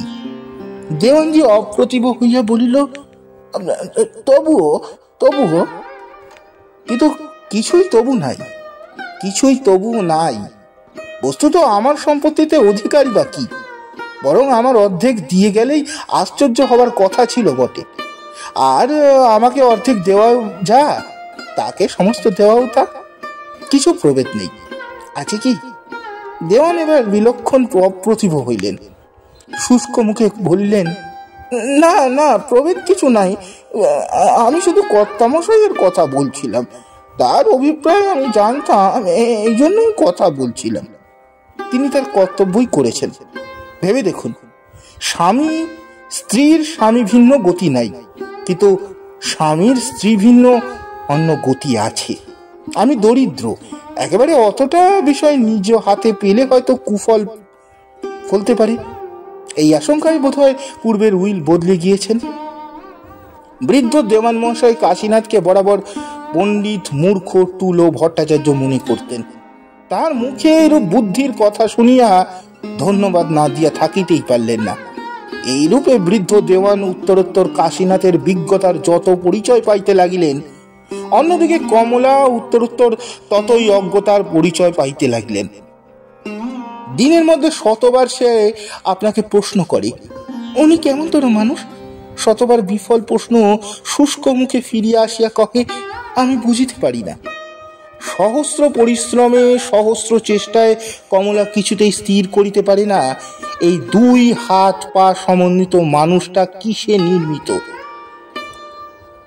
মনটা তাহার নিজের শরীরের ভিতরে রহিয়াছে, না কাহারও কাছে জমা দিয়া আসিয়াছে। সে দেখে সকলে যাহা করে, তাহার স্বামীও তাহাই করে। আহার করে, নিদ্রা যায়, জমিদারির কাজকর্ম করে, সংসারের কাজকর্ম সমস্তই করে, সমস্ত বিষয়ে যত্নশীল, অথচ সমস্ত বিষয়েই কত উদাসীন। কি যে তাহার স্বামী ভালোবাসে, কিসে তাহার অধিক স্পৃহা, এতদিনেও কমলা ধরিতেই পারিল না। কমলার অসুখের সময়ে কাশীনাথ অনিমেষ চোখে দিবারাত্র তাহার শয্যা পার্শ্বে বসিয়া থাকিত। সে মুখে কাতরতা, সে মুখে কতক স্নেহ, কতক ভালোবাসা যেন তাহা ফুটিয়া বাহির হইত। আবার ভালো হইবার পর কমলা পথের মাঝে পড়িলে কাশীনাথ ফিরিয়াও চাহে না, মুখ তুলিয়াও দেখে না, আপনার মনে আপনার কর্মে চলিয়া যায়। কমলা অভিমান করিয়া 2 দিন কথা না কহিয়া দেখিয়াছে, কোনো ফল হয় নাই। কাশীনাথ কাছে আসিয়া আবার চলিয়া যাইত, না সাধিত, না কাঁদিত, না কথা কহিত। আবার কথা কহিলা হাসিয়া কথা কহিত, না কোনোদিনও বিরক্তি প্রকাশ করিত, না কোনোদিনও জিজ্ঞাসা করিত, কেন 2 দিন কথা কহ নাই, কেন রাগ করিয়াছিলে? কমলা দিন কতক পরে নিজের মনে পরামর্শ আঁটিয়া এইরূপ ভাব ধরিল, যেন সে তাহার উদাসীন স্বামীটিকে জানাইতে চাহে, তুমি আমাকে উপেক্ষা করিলে আমিও উপেক্ষা করিতে জানি, আর এত তোমাকে ভালোবাসি না যে তুমি মারাইয়া যাইবে আর আমি ধুলার মতো তোমার চরণ তলে চড়াইয়া থাকিব। কমলা দেখা হইলে অন্যমনে মুখ ফিরাইয়া গম্ভীরভাবে চলিয়া যায়, যেন প্রকাশ করিতে চাহে, তোমাকে দয়া করিয়া স্বামী করিয়াছি বলিয়া এমনি মনে করিও না, তোমার পায়ে প্রাণ পড়িয়া আছে, এবং সেই জন্য দেখা যখনই হইবে তখনই মিষ্ট হাসিয়া প্রীতি সম্ভাষণ করিব। আমার কাজের সময় সামনে পড়িলে আমি দেখিতে পাই না, এখন সে কোনো দাস দাসীকে তিরস্কার করিতে থাকে, তখন কাশীনাথ দৈবাত যদি কোনো কথা বলিয়া ফেলে, তাহা হইলে সে কথা আদেও কানে না তুলিয়া যাহা বলিতেছিল তাহাই বলিতে থাকে, যেন বলিতে চাহে, আমার দাস, আমার দাসী, আমার বাড়ি, আমার ঘর, যাহাকে খুশি তাহা বলিব, তুমি তাহাকে অযাচিত মধ্যস্থ হইতেছ কেন? কিন্তু ইহাতে কি তৃপ্তি হয়? এমন করিয়া কি বাসনা তৃপ্ত হয়? তৃপ্তি হইতে পারিত যদি কাশীনাথকে এক বিন্দু টলাইতে পারিত। যাহাই করো, সে তাহার প্রশান্ত গম্ভীর মুখখানি লইয়া পরিষ্কার বুঝাইয়া দেয় যে সে আপনাতে নিশ্চল বসিয়া আছে। সুমেরু শিখরের মতো তাহাকে এক বিন্দু স্থানচ্যুত করিবার ক্ষমতা তোমার নাই। যত খুশি ঝড় বৃষ্টি তোলো, যত ইচ্ছা গাছপালা উলট পালট করিয়া দাও, কিন্তু তাহাকে টলাইতে পারিবে না। আচ্ছা, কমলা কি ভালোবাসে না? বাসে, কিন্তু সে ভালোবাসা অনন্ত অতল স্পর্শী নহে। কমলা যেন রেখা নির্দিষ্ট করিয়া বলিতে চাহে, তুমি ইহার বাইরে যাইও না। যাইলে আমি সহ্য করিব না, হয়তো তথাপি ভালোবাসিব, কিন্তু তোমার মর্যাদা রক্ষা করিব না। একদিন সে বৃদ্ধা দাসীর কাছে মনের দুঃখে কাঁদিয়া বলিল, বাবা আমাকে একটা জানোয়ারের হাতে সঁপে দিয়ে গেলেন। কেন দিদি? সে আবার জিজ্ঞাসা করিস? তোরা সবাই মিলে আমাকে কেন হাত পা বেঁধে জলে ফেলে দিসনি? ও কথা কি বলতে আছি দিদি? কেন কেন বলতে নেই? তোরা যে কাজটা করতে পারলি, আমি তার কথা মুখে আনতে পারবো না? না না, তা নয়, উনি দিব্যি মানুষ, তবে একটু পাগলামির ছিট আছে। ওর বাপেরও একটু ছিল, তাই জামাইবাবুরও। তুই চুপ কর, পাগল কথা মুখে আনিস নেই। বাপ পাগল হলেই কিছু আর ছেলে পাগল হয় না। পাগল এইটুকুই নয়, শুধু ইচ্ছে করে আমাকে কষ্ট দেয়। স্বামী পাগল, একথা স্বীকার করতে কমলার বুকে বাজিল। আজ তৃতীয় দিন হইল কাশীনাথের দেখা নাই। 2 দিন কমলা ইচ্ছাপূর্বক কোনো খোঁজ লইল না, কিন্তু তৃতীয় দিবসে উদ্বিগ্ন হইয়া বাহিরে দেওয়ানকে জিজ্ঞেস করিল, বলিয়া পাঠাইল, বাবু 2 দিন ধরিয়া বাটিতে আসে নাই, তোমরা কোনো সন্ধান করো নাই, তবে কি জন্য এখানে আছো? দেওয়ান ভাবিল মন্দ নয়, কে কোথায় চলিয়া যাইবে তার আমি কিরূপে সন্ধান রাখিব। পরে খাজাঞ্চির নিকট খবর পাইল যে জামাইবাবুর 3 সহস্র টাকা লইয়া কোথায় চলিয়া গিয়াছে। কোথায় গিয়াছে কিংবা কবে ফিরিবেন তাহা কাহাকেও বলিয়া যান নাই। কমলা কিছুক্ষণ কপালে হাত দিয়া বসিয়া রহিল। তারপরে পিতার উকিল বাবুকে ডাকিয়া বলিল, আমার বিষয় সম্পত্তি দেখতে পারে এমন একজন লোক 1 সপ্তাহের মধ্যে বহাল করে দিন, যেমন বেতন হোক আমি দেব। কলকাতার একটি ক্ষুদ্র অপ্রশস্ত গলির ভিতর একখানা ছোট একতলা বাটিতে সমস্ত দিন জলে ভিজিয়া 1 হাঁটু কাদা পাক লইয়া কাশীনাথ প্রবেশ করিল। তাহার হাতে 2 শিশি ওষুধ, 1 টিন বিস্কুট ও চাদরে বাঁধা বেদানা প্রভৃতি কতক দ্রব্য ছিল। এই বাটির একটি কক্ষে নিচের শয্যায় একজন রোগী শয়ান ছিল, এবং নিকটে বসিয়া একটি স্ত্রীলোক তাহার মস্তকে হাত বুলাইতেছিল। কাশীনাথ প্রবেশ করিয়া স্ত্রীলোকটি কহিল, কাশী দাদা, এত জলে ভিজে এলে কেন? কোথায় দাঁড়ালে না কেন? তা কি হয় বোন, জলে ভিজে ক্ষতি হয়নি, কিন্তু দাঁড়ালে হয়তো হতো। তা বটে। বিন্দু বুঝিয়া দেখিল কাশী দাদা তাহার অসত্য নহে, তাই চুপ করিয়া রহিল। এই কয় বৎসর ধরিয়া বিন্দু যে ক্লেশ ভোগ করিয়া আসিতেছে তাহা কেবল সেই জানে। আমরা তাহার বাপের বাড়িতে তাকে শেষ দেখিয়েছিলাম, আর দেখি নাই। এখন তাহার কথা একটু বলি। যেদিন সে জমিদারের মেয়েকে দেখিতে যাইবার সমস্ত উদ্যোগ করিয়াও যাইতে পাই নাই, তাহার পরদিনই গোপালবাবুর তাহার শ্বশুরের সহসা কঠিন ব্যাধি সংবাদ পাইয়া তাহাকে স্বামী ভবনে চলিয়া আসিতে হইয়াছিল। সে আসিয়া দেখিল তাহার শ্বশুরের যথার্থই বড় কঠিন পীড়া হইয়াছে। সকলে মিলিয়া যথাসাধ্য চিকিৎসা করাইল, কিন্তু গোপালবাবুর কিছুতেই প্রাণ রক্ষা হইল না। পীড়া বড় বাড়িয়া উঠিলে গোপালবাবু কহিলেন, ছোট বৌমাকে একবার নিয়ে এসো, তাকে একবার দেখবো। ছোট বৌমা আমাদিগের বিন্দুবাসিনী। মৃত্যুর 2-1 দিবস পূর্বে গোপালবাবু বিন্দুকে বলিলেন, মা, এই চাবিটা নাও, ওই বাসকে যা রইল সব তোমাকে দিল। বিন্দু হাত পাতিয়া গ্রহণ করিল। অন্যান্য বধূরা মনে করিল বৃদ্ধ মরিবার সময় বিন্দুকে সব দিয়া গেল। আরো এক কথা, গোপালবাবুর পীড়ার মধ্যেই একদিন 4ই সন্তানকে কাছে ডাকিয়া বলিয়াছিলেন, দেখো বাবু, তোমাদের ভাইয়ে ভাইয়ে কিছুমাত্র মিল নাই এবং তোমাদের জননীয় জীবিত নাই। তখন আমার মৃত্যু হলে তোমরা আর এক সংসারে থেকো না। মিথ্যা কলহ বলে ভিন্ন থাকবার পূর্বে যেটুকু সদ্ভাব আছে তা থেকে পৃথক হও। যা কিছু রেখে গেলাম তার উপর কিছু কিছু উপার্জন করলে তোমাদের সংসার স্বচ্ছন্দে চলবে। পিতার মৃত্যুর পরে সকলে পৃথক হইলে বিন্দু একদিন বাস্ক খুলিয়া দেখিল, ভিতরে একখানি রামায়ণ, একখানি মহাভারত, ভিন্ন আর কিচ্ছুই নাই। আশায় নিরাশ হইলে বিন্দু স্বর্গীয় শ্বশুর মহাশয়ের দান মাথায় তুলিয়া লইল। বিন্দু অস্ফুট স্বরে বলিল, স্নেহের দান, ইহাই আমার রত্ন। দিন কতক বিন্দুর সুখে স্বচ্ছন্দে চলিল। তারপর বিপদ আরম্ভ হইল। বিন্দুর স্বামী যোগেশবাবু পীড়িত হইয়া পড়িলেন। বিন্দু শরীর পাত করিয়া সেবা শুশ্রূষা করিল, কয়েকখানি জমি বন্ধক দিয়া চিকিৎসা করাইল, কিন্তু কিছুতেই কিচ্ছু হইল না। গ্রামস্থ কয়েকজন প্রতিবেশী তখন কলিকাতায় গিয়ে চিকিৎসা করাইতে আসিল। বিন্দুবাসিনী আপনার সমস্ত গহনা বিক্রয় করিয়া স্বামীকে লইয়া কলিকাতায় আসিল। এখানে বহু রকম চিকিৎসা করাইতে অবশিষ্ট জমা বন্ধক হইয়া পড়িল। জমিগুলো বন্ধক হইয়া পড়িল, সমস্ত টাকা শেষ হইল, কিন্তু রোগের কিচ্ছু হইল না। অর্থাভাবে এখন উত্তম রূপে চিকিৎসা করাইবার আর উপায় রইল না। বিন্দু স্বামীর অগ্রজকে সব কথা লিখিয়া জানাইল, কিন্তু কোনো ফল হইল না। তিনি উত্তর পর্যন্ত লিখিলেন না। তখন সে তাহার অপর 2 ভাসুরকে লিখিল, কিন্তু তাহারাও অগ্রজের পন্থা অবলম্বন করিয়া মৌন হইয়া রহিল। বিন্দু বুঝিল এখন আর উপবাস করিতে হইবে, না হয় বিষ খাইয়া মরিতে হইবে। স্ত্রীর মুখ দেখিয়া যোগেশবাবু সমস্তই বুঝিতে পারিতেন। একদিন তাহাকে নিকটে বসাইয়া সস্নেহে হাত ধরিয়া বলিলেন, বিন্দু, আমাকে বাড়ি নিয়ে চলো। মরতে হয় সেখানেই মরব, এখানে ফেলবার লোক পাবে না। এই বিন্দু দেখিল মরণই নিশ্চিত, কেননা অন্য উপায় নাই।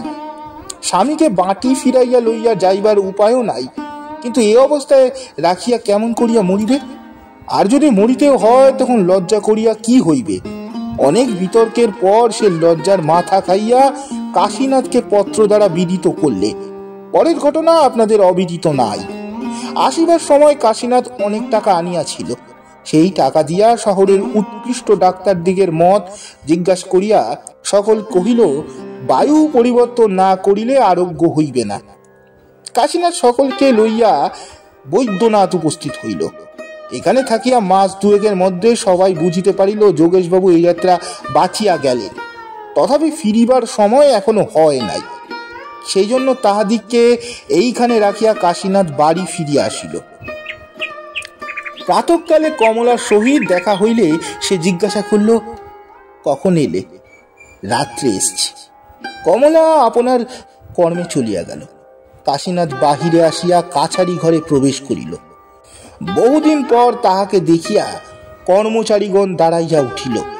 শুধু একজন সাহেবী পোশাক পরা যুবক আপনার কাজে চেয়ারে বসিয়া রহিল। একজন আগন্তুককে দেখিয়া অপরাপর কর্মচারীরা যে সম্মান করিল, নব্যবাবু বোধহয় তাহা দেখিতে পাইলেন না। কাশীনাথ নিজে একটা কেদারা টানিয়া লইয়া অপবেশন করিল। এই লোকটি নতুন ম্যানেজার হইয়া আসিয়াছে, নাম বিজয় কিশোর দাস। কলকাতায় বিএ পাশ করিয়াছেন এবং অতিশয় কর্মদক্ষ লোক। তাই উকিল বিনোদবাবু ইহাকে ম্যানেজারের পদে নিযুক্ত করিয়াছেন। ম্যানেজার অনেকক্ষণ ধরিয়া কাশীনাথের দিকে ফিরিয়া কহিলেন, মশাইয়ের কোনো প্রয়োজন আছে কি? না, প্রয়োজন নাই, কাজকর্ম দেখছি মাত্র। এবার দেওয়ান মহাশয় দাঁড়াইয়া বলিলেন, উনি আমাদের জামাই বাবু। বিজয়বাবু গাত্রোত্থান করিয়া প্রীতি সম্ভাষণ করিলেন। এমন সময় একজন ভৃত্য আসিয়া বিজয়বাবুকে কহিলেন, ভিতরে মা একবার আপনাকে ডাকছেন। বিজয়বাবু প্রস্থান করিলে কাশীনাথ ডাকিয়া কহিল, ইনি কে? নতুন ম্যানেজার। কে রাখলে? মা রেখেছেন। কেন? বোধহয় কাজকর্মের সুবিধা হচ্ছিল না বলে। এখন কোথায় গেলেন? বাড়ির ভিতরে। কাশীনাথ আর কোনো কথা না জিজ্ঞাসা করিয়া ভেতরে আসিল। আসিবার সময় দেখিল একটা ঘরের পর্দার সম্মুখে বিজয়বাবু দাঁড়াইয়া আছেন এবং তাহার অন্তরাল হইতে একজন মৃদু স্বরে কথা কহিতেছেন। কাহার কথা কহিতেছে কাশীনাথ বুঝিতে পারিল, কিন্তু কোনো কথা না কহিয়া সেদিকে একবার না চাহিয়া আপন মনে চলিয়া গেল। দ্বিপ্রহরে কমলার সহিত একবার তাহার দেখা হইল। কমলা গম্ভীরভাবে জিজ্ঞাসা করিল, শরীর ভালো আছে তো? কাশীনাথ সেই রূপে ঘাড় নাড়িয়া জানাইল, আছে। আর কোনো কথা না কহিয়া কমলা চলিয়া গেল। দাঁড়াইয়া কথাবার্তা গল্পগুজব করিবার সময় আর তাহার এখন নাই। এখন সহস্র কাজ পড়িয়াছে, বিশেষত নিজের বিষয় নিজে হাতে লইয়া তাহার আর নিঃশ্বাস ফেলিবার সময় নাই। একদিন সকালবেলা কাশীনাথ ম্যানেজার বাবুকে ডাকাইয়া পাঠালেন। ভৃত্য মুখে ম্যানেজার জবাব দিলেন, এখন সময় নাই, সময় হলে আসবো। কাশীনাথ তখন স্বয়ং কাছারির ঘরে আসিয়া বিজয়বাবুকে অন্তরালে ডাকিয়া বলিল, আপনার সময় নাই বলে আমি নিজে এসেছি। আজ আমার 500 টাকার প্রয়োজন আছে, সময় হলে তা উপরে পাঠিয়ে দেবেন। কি প্রয়োজন? তা আপনার শুনবার প্রয়োজন নাই। নাই সত্য, কিন্তু মালিকের অনুমতি বিনা কেমন করে দেব? কাশীনাথ বুঝিল কথাটা অন্য রকমের হইয়াছে। কহিল, আমার কথাই বোধহয় যথেষ্ট। অন্য অনুমতির প্রয়োজন আছে? বিজয়বাবু দৃঢ়ভাবে বলিল, আছে, যাকে তাকে তো টাকা দিতে নিষেধ আছে। কাশীনাথ কমলার সহিত দেখা করিয়া কহিল, তোমার নতুন লোকটাকে তাড়িয়ে দাও। কাকে? তোমার যে ম্যানেজার হয়ে এসছে। কেন, তার দোষ কি? আমার সঙ্গে ভালো ব্যবহার করেনি। কি করেছে? আমি তাকে ডেকে পাঠিয়েছিলাম, কিন্তু সে না এসে চাকরের মুখে বলে পাঠালে আমার সময় নাই, যখন হবে তখন যাব। কমলা সহস্যে বলিল, হয়তো সময় ছিল না, সময় না থাকলে কেমন করে আসবে? কাশীনাথ স্ত্রীর মুখপানে চাহিয়া বলিল, বেশ, সময় ছিল না বলে যেন আসতে পারিনি, কিন্তু আমি গিয়ে যখন টাকা চাইলাম তখন বললে মালিকের হুকুম ছাড়া দিতে পারি না। কমলা মধুরতম হাসিয়া বলিল, কত টাকা চেয়েছিলে? 100 500 দিলে না? না। তুমি আমায় টাকা দিতে কি নিষেধ করেছো? হ্যাঁ। যা তা করে টাকাগুলো উড়িয়ে দিতে আমার ইচ্ছা নাই। কাশীনাথ পাথরের কাশীনাথ হইলেও মর্মে পীড়া পাইল। এইরূপ ব্যবহার বা এইরূপ কথা সে পূর্বে আর কখনো শোনে নাই। বড় ক্ষুব্ধ হইয়া কহিল, আমাকে দেওয়া কি উড়িয়ে দেওয়া? যেমন করেই হোক, নষ্ট করার নাম উড়িয়ে দেওয়া? প্রয়োজনের ব্যয় করার নাম নষ্ট করা নয়। কিসের প্রয়োজন? একজনকে দিতে হবে। হ্যাঁ, দিতে তো হবে, কিন্তু পাবে কোথায়? নিজে থাকে তো দাও, আমি বারণ করব না। কাশীনাথ চুপ করিয়া রহিল। কথাটা তাহার কানে অগ্নিশলাকার মতো প্রবেশ করিল। বাহিরে আসিয়া সে নিজের ঘড়ি আংটি প্রভৃতি বিক্রয় করিয়া 500 টাকা বৈদ্যনাথে পাঠাইয়া দিল।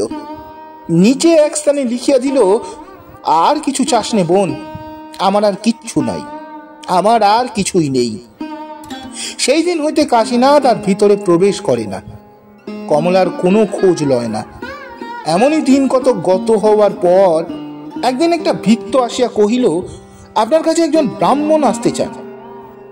পরক্ষণেই কাশীনাথ বিস্মিত হইয়া দেখিল একজন বৃদ্ধ ব্রাহ্মণ হাতে পইতা জড়াইয়া নিকটে আসিয়া দাঁড়াইল।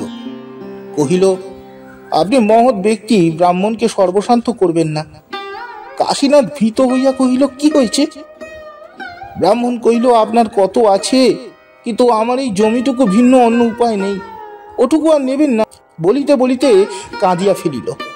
কাশীনাথ ব্যস্ত হইয়া ব্রাহ্মণের হাত ধরিয়া নিকটে বসাইয়া জিজ্ঞাসা করিল, আপনি সব কথা খুলে বলুন। ব্রাহ্মণ কাঁদিতে কাঁদিতে কহিল, আপনি ধার্মিক ব্যক্তি, শপথ করে বলুন দেখি, ক্ষেত্রপালের দরুন জমিটা আমার নয়। কে বলেছে আপনার নয়? তবে বিজয় বাবু, আপনার নতুন ম্যানেজার আমার নামে নালিশ করছেন কেন? নালিশ করেছে? আমি তো তা জানি না। সমন দেখেই ব্রাহ্মণ বলিতে লাগিল, যখন মোকদ্দমা হয়েছে তখন মোকদ্দমা করব, আর আপনাকে সাক্ষী মানব। আমি দরিদ্র, আপনার সঙ্গে বিবাদ হইলে বিবাদে সাজে না, তথাপি সর্বশান্ত হইবার পূর্বে নিজের সম্পত্তি বিনা আপত্তিতে ছেড়ে দেব না। ব্রাহ্মণ চলিয়া গেল। দেখিয়া হাত ধরিয়া কাশীনাথ পুনর্বার তাকে বসাইয়া বলিল, যাতে ভালো হয় সে চেষ্টা আমি করিব, পরে আপনার যেমন ইচ্ছা সেরূপ করিবেন। কাশীনাথ ব্রাহ্মণকে বিদায় দিয়া বিজয়বাবুকে ডাকিয়া বলিল, ওই জমিটা আমাদের নয়। মিথ্যা ব্রাহ্মণকে ক্লেশ দিচ্ছেন কেন? মনিবের হুকুম? কাশীনাথ ক্রুদ্ধ হইয়া কহিল, হ্যাঁ, মনিব কি পরের জিনিস চুরি করতে শিখিয়েছে নাকি? ওটা আমাদের জিনিস না, ওটা আপনাদের নয়। বিজয়বাবু কিছুক্ষণ মৌন থাকিয়া বলিলেন, আমি তো ভিত্ত মাত্র, যেরূপ আজ্ঞা হয়েছে সেরূপ করেছি, করব। এ কথা কমলাকে জানাইতে কাশীনাথের লজ্জা করিতেছিল, তথাপি বলিল, ও জমিটা তোমার নয়।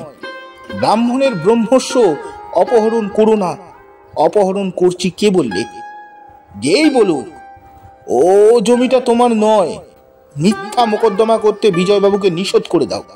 কমলা বিরক্ত হইয়া বলিল, বিজয়বাবু কাজের লোক, ও নিজের জিনিস নিজেই বুঝতে পারেন, তার কাজে তোমার হাত দেবার প্রয়োজন নাই। দিন কয়েক পরে বিচারের দিন। সাক্ষী মঞ্চে দাঁড়াইয়া কাশীনাথ কহিল, আমি স্বর্গীয় শ্বশুর মহাশয়ের সময় হইতে বিষয় দেখে আসছি এবং পরে নিজে বহুদিন তত্ত্বাবধান করেছি। আমি জানি ওই জমি কমলা দেবীর নহে। বিজয়বাবু মোকদ্দমা হারিয়া শুষ্ক মুখে বাড়ি ফিরিয়া আসিলেন। অপর পক্ষে দুই হাত তুলিয়া কাশীনাথকে আশীর্বাদ করিয়া গৃহে প্রস্থান করিল। পর্দার সম্মুখে দাঁড়াইয়া বিজয়বাবু মোকদ্দমার বিশদ ব্যাখ্যা করিয়া নিজের টিকা টিপ্পনী ও মতামত প্রকাশ করিয়া বলিলেন, কেবল জামাইবাবুর জন্য আমরা এই মোকদ্দমা হেরে গেলাম। তখন পর্দার অন্তরালে 1 গুণ কমলা 10 গুণ হইয়া ফুলিতে লাগিল। অনেকক্ষণ পরে ভিতর হইতে কমলা কহিল, আপনি ভিতরে আসুন, অনেক কথা আছে। বিজয়বাবু ভিতরে আসিলেন। দুইজনে বহুক্ষণ মৃদু কথা হইল। তারপর বিজয়বাবু বাইরে চলিয়া আসিলেন। আজ বহুদিন পর কাশীনাথের আহার করিবার সময় কমলা আসিয়া বসিল। এখন আর তাহার পূর্বের উগ্রমূর্তি নাই, বরং সম্পূর্ণ শান্ত স্তব্ধ। কিছুক্ষণ পরে কমলা কহিল, খড়বেদি বিভীষণের জন্য সোনার লঙ্কাপুরি ছাই হয়ে গিয়েছিল জানো। আহার করিতে করিতে কাশীনাথ কহিল, জানি। কমলা কহিল, জানবে বই কি, সেই তো পরের অন্যই মানুষ কিনা। কাশীনাথ কোনো কথা কহিল না। কমলা ক্ষণকাল চুপ করিয়া থাকিয়া পুনরায় কহিল, তাই ভাবি, যে চিরকাল পরের খেয়ে মানুষ এখনো যাকে পরের না খেলে উপোস করতে হয়, তার সত্য কথা বলার শখ বা কেন, আর অহংকারী বা কেন। কাশীনাথ নিঃশব্দে একটার পর একটা গ্রাস মুখে তুলিতে লাগিল। যার খায় তার গলার ছুরি দিতে কসাইয়ের মনে দয়াও হয়। কমলা, যে স্ত্রীর অন্নে প্রতিপালিত, তার তেজ শোভা পায় না। তোমার দিন দিন যেরকম ব্যবহার হচ্ছে, তাতে চক্ষু লজ্জা না থাকলে। কাশীনাথ হাসিয়া বলিল, বাড়ি থেকে দূর করে দিতামই তো। অর্ধভুক্ত অন্ন ঠেলিয়া রাখিয়া কাশীনাথ কমলার প্রতি স্থির দৃষ্টি রাখিয়া বলিল, কমলা, আমি পূর্বে কখনো রাগ করি নাই, কখনো তোমায় রূঢ় কথা বলি নাই, কিন্তু তুমি যা বললে তা পূর্বে বোধহয় হয় আর কেউ বলে নাই। আজ হতে তোমার আর অন্ন খাবো না, দেখো যদি এতে সুখী হতে পারো। কাশীনাথ উঠিয়া দাঁড়াইল। কমলাও সগর্বে দাঁড়াইয়া কহিল, যদি সত্যবাদী হও, যদি মানুষ হও, তাহলে আপনার কথা রাখবে। হ্যাঁ হ্যাঁ, তা রাখবো, কিন্তু তুমি যে কথা বললে তা তোমার চিরশত্রু হয়ে রইল, তোমারই। আমি তোমাকে ক্ষমা করলাম, কিন্তু জগদীশ্বর তোমাকে কি ক্ষমা করবেন? কমলা আরো জ্বলিয়া উঠিল। তোমার সাপে আমার কিছুই হইবে না। তাই হোক, ভগবান জানেন আমি তোমাকে সাপ দিই নাই, বরং আশীর্বাদ করেছি। ধর্মে মতি রেখে সুখী হও। বাইরে আসিয়া কাশীনাথ ব্যাকরণ, সাহিত্য, দর্শন, স্মৃতি সমস্ত একে একে ছিন্ন করিয়া বাহিরে নিক্ষেপ করিল। ভৃত্যবর্গকে ডাকিয়া যাহা নিজের কিছু ছিল বিলাইয়া দিল। তারপর রাত্রে কমলার কক্ষধারে আঘাত করিয়া কহিল, কমলা। কমলা জাগিয়া ছিল, কিন্তু কোনো উত্তর দিল না। দ্বার খোলা ছিল। কাশীনাথ ঠেলিয়া ভিতরে প্রবেশ করিল। চোখ বুঝিয়া কমলা শয্যায় পড়িয়া আছে। কাছে বসিয়া মাথায় হাত দিয়া কাশীনাথ আবার ডাকিল, কমলা। কোনো উত্তর নাই। যাবার সময় আশীর্বাদ করে যাচ্ছি বলিয়াই কাশীনাথ ধীরে ধীরে বাহির হইয়া গেল। কাশীনাথ প্রস্থান করিলে কমলা শয্যা ত্যাগ করিয়া জানলায় বসিল। বসিয়া বসিয়া প্রভাত দেখিয়া সে আবার শয্যায় শয়ন করিল। যখন নিদ্রা ভাঙিল তখন কমলা দেখিল বেলা হইয়াছে। বাড়িময় বিষম হইচই পড়িয়াছে। সম্পূর্ণ জাগরিত হইবার পূর্বে একজন দাসী ছুটিয়া আসিয়া চিৎকার করিয়া কহিল, সর্বনাশ হয়েছে মা, জামাইবাবু খুন হয়েছেন। কাহারও অঙ্গে এ কটাহ জ্বলন্ত তৈল নিক্ষেপ করিলে সে যেমন করিয়া ওঠে, কমলাও তেমনি করিয়া নিচে আসিয়া কহিল, হ্যাঁ, একেবারে খুন হয়ে গেছে। কে কে একজন জবাব দিল, হ্যাঁ, একেবারে। বিবসনা প্রায় কমলা যখন বাহিরে আসিয়া পড়িল তখন রক্ত সিক্ত চৈতন্যহীন কাশীনাথ একটা সোফার ওপর পড়িয়াছিল। সমস্ত অঙ্গে ধুলা ও রক্ত জমাট বাঁধিয়া আছে। নাক, মুখ, চোখ দিয়া অজস্র রক্ত নির্গত হইয়া সেইখানে শুকাইয়া চাপ বাঁধিয়া গিয়াছে। চিৎকার করিয়া কমলা মাটির ওপর মূর্ছিত হইয়া পড়িল। সমস্ত গ্রামময় রাষ্ট্র হইয়া গিয়াছে। জমিদার জামাইবাবু অন্ধকার রাত্রে একা কোথায় যাইতেছিলেন, পথি মধ্যে খুন হইয়া গিয়াছেন। 2 দিন পরে কাশীনাথের জ্ঞান হইলে পুলিশ সাহেব জিজ্ঞাসা করিল, বাবু কে এমন করেছে? কাশীনাথ উপর পানে চাহিয়া কহিলেন, উনি করেছেন। বৃদ্ধ নায়েব সেইখানে দাঁড়াইয়াছিল। তাহার চক্ষু দিয়া জল পড়িতে লাগিল। সাহেব আবার বলিল, বাবু তাদের কি আপনি চিনতে পারেন নাই? কাশীনাথ অস্ফুটে কহিল, হ্যাঁ। সাহেব ব্যগ্রভাবে কহিল, কে তারা? কাশীনাথ একটু মৌন থাকিয়া কহিল, আমি ভুল বলেছি, আমি তাদের চিনতে পারি নাই। সাহেব আরো 2 জিজ্ঞাসা করিয়া দেখিল, কিন্তু কোনো ফল হইল না। কাশীনাথ আর দ্বিতীয় কথা কহিল না। পরদিন নায়েবকে ডাকাইয়া আনিয়া বলিল, বৈদ্যনাথে আমার ভগিনী বিন্দুবাসিনী আছে, তাকে একবার দেখব, আপনি আনতে লোক পাঠান। 3 দিন পরে বিন্দুবাসিনী ও যোগেশবাবু আসিয়া পড়িলেন। বিন্দু শক্ত মেয়ে, সে কমলার মতো নহে, তাই চিৎকার করিল না, মূর্ছাও গেল না। শুধু চোখের জল মুছিয়া কাদো কাদো স্বরে বলিল, কাশীদাদা কি এমন করেছেন? কেমন করে জানবো বোন? কার উপর সন্দেহ হয়নি? কে করিয়েছে জিজ্ঞাসা করো না বোন, সে কথা জিজ্ঞাসা করো না। বিন্দু চুপ করিয়া কাশীনাথের মুখের ওপর চাহিয়া রহিল। সকলেই জানিত কাশীনাথ এ আঘাত কাটাইয়া উঠিতে পারবে না। মৃত্যু যেন ক্রমেই ঘনাইয়া আসিতে লাগিল। আজ অনেক রাত্রে জ্বরের প্রকোপে ছটফট করিতে করিতে কাশীনাথ চিৎকার করিয়া উঠিল, বলো কমলা, এই কাজ তুমি করনি? বিন্দুর কাছে আসিয়া দাদার মুখের কাছে মুখ লইয়া জিজ্ঞাসা করিল, কি বলছো দাদা, কি বলছো দাদা? কাশীনাথ বিন্দুকে কমলা ভ্রম করিয়া 2 হাত বাড়াইয়া তাহার গলা জড়াইয়া ধরিয়া করুণ কণ্ঠে আবার বলিল, আমি মরেও সুখ পাবো না কমলা, তুমি একবার বলো এমন কাজ তোমার দ্বারা হয়নি। জ্ঞানে অজ্ঞানে তন্দ্রায় আচ্ছন্নের মতো কমলার 2 দিন কাটিয়া গেল। তার জন্য ডাক্তারের মনে যে আশঙ্কা ছিল, তাই তার উপদেশে অত্যন্ত সতর্কভাবে তাহাকে সকলে ঘিরিয়া বসিয়াছিল। আজ 2 দিন অবিশ্রাম চেষ্টা শুশ্রূষায় সন্ধ্যার পরে তাহাকে সচেতন করিয়া উঠাইয়া বসাইল। ভালো করিয়া চোখ চাহিয়া কমলা দেখিল যে এতক্ষণ তাহার কোলে মাথা করিয়া বসিয়াছিল সে সম্পূর্ণ অপরিচিতা। জিজ্ঞাসা করিল, তুমি কে? অপরিচিতা কহিল, আমি বিন্দু, তোমার স্বামীর ভগিনী। কমলা বহুক্ষণ পর্যন্ত নীরবে তাহার মুখের পানে চাহিয়া রহিল। তাহার পরে হাত নাড়িয়া ঘরের সমস্ত লোককে বাহির করিয়া দিয়া ধীরে ধীরে কহিল, আমি কতক্ষণ এভাবে অজ্ঞান হইয়া পড়িয়া আছি ঠাকুরজি? বিন্দু কহিল, পরশু সকালে অজ্ঞান হয়ে পড়েছিলে বউ, এর মধ্যে তোমার হুঁশ হয়নি? পরশু? কমলা একবার চমকাইয়া উঠিয়া স্থির হইল। তাহার পরে মাথা হেড করিয়া স্তব্ধ হইয়া বসিয়া রহিল। অনেকক্ষণ পর্যন্ত তাহার এক প্রকার সাড়া না পাইয়া বিন্দু শঙ্কিত চিত্তে তাহার ডান হাতখানি নিজের মধ্যে টানিয়া লইয়া বলিল, বউ। কমলা মুখ তুলিল না, কিন্তু সাড়া দিল।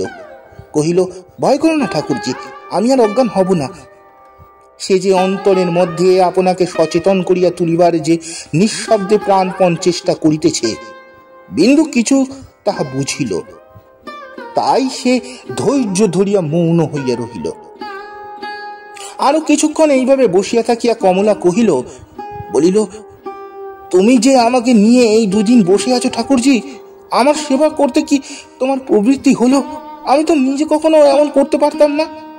বিন্দু কথাটা ঠিক বুঝিতে না পারিয়া কহিল, কেন কেন প্রবৃত্তি হতো না বউ? তুমি তো আমার পর নও, আমাদের পরিচয় নেই বটে, কিন্তু দাদার মতো তুমিও আমার আপনার। তার মতো তোমার সেবা করাও তো আমার কাজ বউ, তুমি জানো না। কিন্তু এসে পর্যন্ত আমার কি করে যে দিন কেটেছে সে ভগবানই জানেন। একবার দাদার ঘর, একবার তোমার ঘর। তার কাছে যখন যাই তখন তোমার জন্য প্রাণ ছটফট করে, আবার তোমার কাছে এসে বসলে তার জন্য ব্যাকুল হয়ে উঠি। বিকেলবেলা থেকে তিনি একটু সুস্থ হয়ে ঘুমোচ্ছেন দেখে তোমার কাছে স্থির হয়ে বসে থাকতে পেরেছিলুম। এই যাত্রা দাদা রক্ষে পাবেন, এ আশাই তো আর কারো ছিল না বউ। কমলা বলিয়া উঠিল, হ্যাঁ, বেঁচে আছেন? বিন্দু ঘাড় নাড়িয়া কহিল, বেঁচে আছেন বই কি, ডাক্তার বললেন না আর ভয় নেই, জ্বর কমে গেছে। কমলার মুখখানি আকস্মাৎ প্রদীপ্ত হইয়া উঠিয়া তাহা মৃতর মতো বিবর্ণ হইয়া গেল। একবার তার আপাদমস্তক থরথর করিয়া কাঁপিয়া উঠিল, পরক্ষণেই সংজ্ঞা হারাইয়া বিন্দুর কোলের ওপর ঢলিয়া পড়িল। বিন্দু চেঁচামেচি করিয়া কাহাকে ডাকিল না, তাহার মাথা কোলে করিয়া বসিয়া নিঃশব্দে পাখার বাতাস করিতে লাগিল। এই মেয়েটির স্বাভাবিক ধৈর্য যে কত বড় সে পরীক্ষা তাহার স্বামীর পীড়ার সময় হইয়া গিয়াছিল। মৃত্যু যাহার স্বামীর শিয়রে আসিয়া বসিয়াও তাহাকে বিচলিত করিতে পারে নাই, এখন কমলার জন্য সে অস্থির হইয়া উঠিল না। কিছুক্ষণের সংজ্ঞা পাইয়া কমলা চোখ মিলিয়া আবার চাহিল, সে কোথায় আছে। তাহার পরে সে কোলে এইভাবে উপর হইয়া পড়িয়া প্রাণপণে নিজের বুক চাপিয়া কাঁদিতে লাগিল। সে ক্রন্ধন এত গাঢ়, এত গুরুভার যে তা বিন্দুর ক্রৌড়ের মধ্যে শুকাইয়া জমাট বাঁধিয়া যাইতে লাগিল। তাহার এক বিন্দু তরঙ্গ ঘরের বাহিরে কাহারো কানে পৌঁছিল না। নির্জন বাহিরে রাত্রির আধারে নিঃশব্দে গাঢ়তর হইয়া উঠিতে লাগিল। শুধু এই স্বপ্নলোকিত কক্ষের মধ্যে এই দুটো তরুণী রমণী, একজন তাহার বিদীর্ণ বক্ষের সমস্ত জ্বালা আর একজন গভীর শান্ত ক্রৌড়ের মধ্যে নিঃশেষ করিয়া ঢালিয়া দিতে লাগিল। ক্রমশ শান্ত হইয়া কমলা স্বামীর সম্বন্ধে অনেক প্রশ্ন জিজ্ঞাসা করিল, কিন্তু কেন নিজে গিয়া তাহাকে দেখিবার ইচ্ছা প্রকাশ করিল না তাহা বিন্দু কিছুতেই ভাবিয়া পায় না। একবার এমনও ভাবিবার চেষ্টা করিয়াছিল, হয়তো বড় লোকদের এমন শিক্ষা ও সংস্কার, সেবা শুশ্রূষার ভার চাকর দাসীদের ওপর দিয়া বাহির হইতে খবর লওয়াই তার নিয়ম। হঠাৎ কমলা জিজ্ঞাসা করিল, আচ্ছা ঠাকুরজি, তোমার দাদার জ্ঞান হলে আমাকে কি একবার খোঁজ করেননি? একবার করেছিলেন বলিয়া বিন্দু হঠাৎ থামিয়া গেল।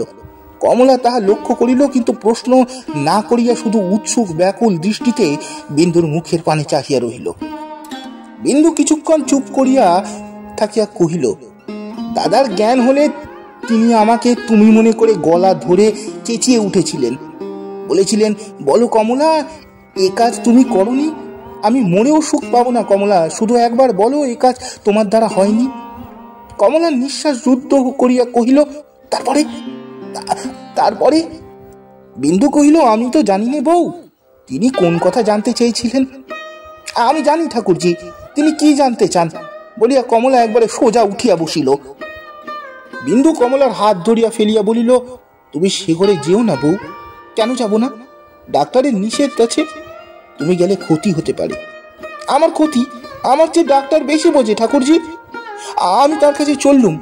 ঘুমটা ভেঙে আবার যদি জানতে চান আমাকে তো জবাব দিতে হবে বলিয়া কমলা বিন্দুর হাতটা হাতের মধ্যে লইয়া বিনীত কণ্ঠে কহিল, আমি মাথা সোজা রেখে চলতে পারবো না বোন।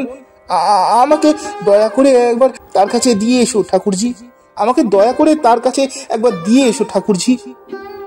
মনে মনে কহিল, ভগবান, হাতের নোয়া যদি এখনো বজায় রেখেছে ঠাকুর, তাহলে সত্যি মিথ্যের বিচার করে আর কেড়ে নিও না। দণ্ড আমার গেছে কোথায়, সে সমস্তই তোলা রইল। প্রভু, এই করো প্রভু, শুধু এই করো প্রভু। তোমার সমস্ত কঠিন শাস্তি যাতে হাসি মুখে মাথায় তুলে নিতে পারি, আমার এই পথটুকু ঘুচিয়ে দিও না। স্বামীর ঘরে ঢুকিয়া কমলা কিছুতেই আপনাকে স্থির রাখিতে পারিল না।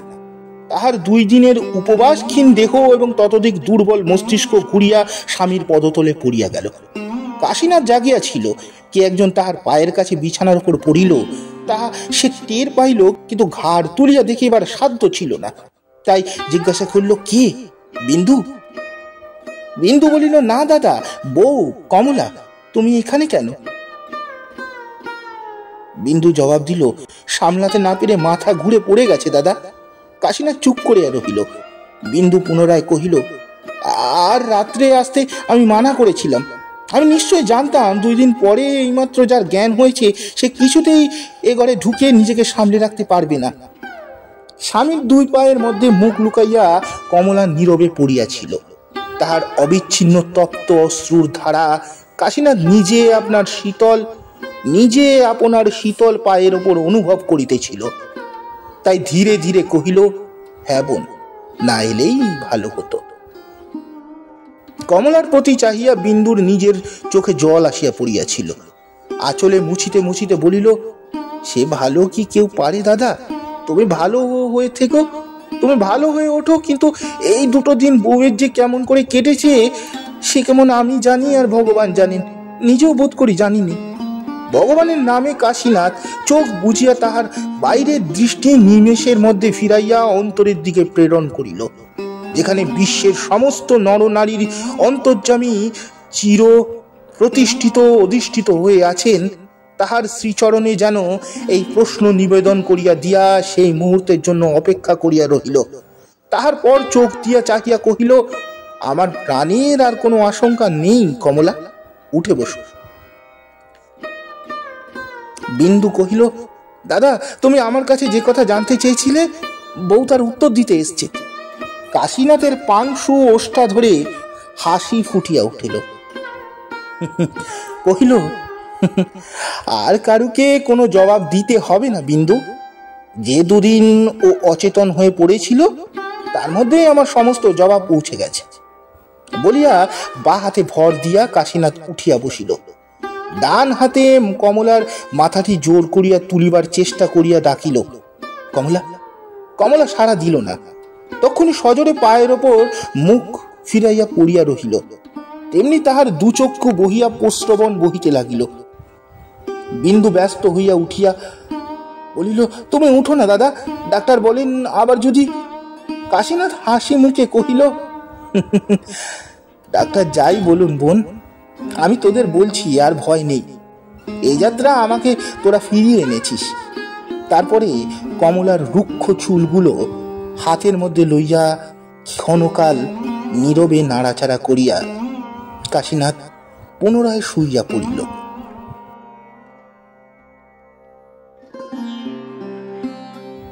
সমাপ্ত। গল্পটি আপনাদের কেমন লাগলো অবশ্যই জানাবেন। গল্পটি ভালো লাগলে লাইক, কমেন্ট, সাবস্ক্রাইব ও শেয়ার করতে ভুলবেন না। নমস্কার।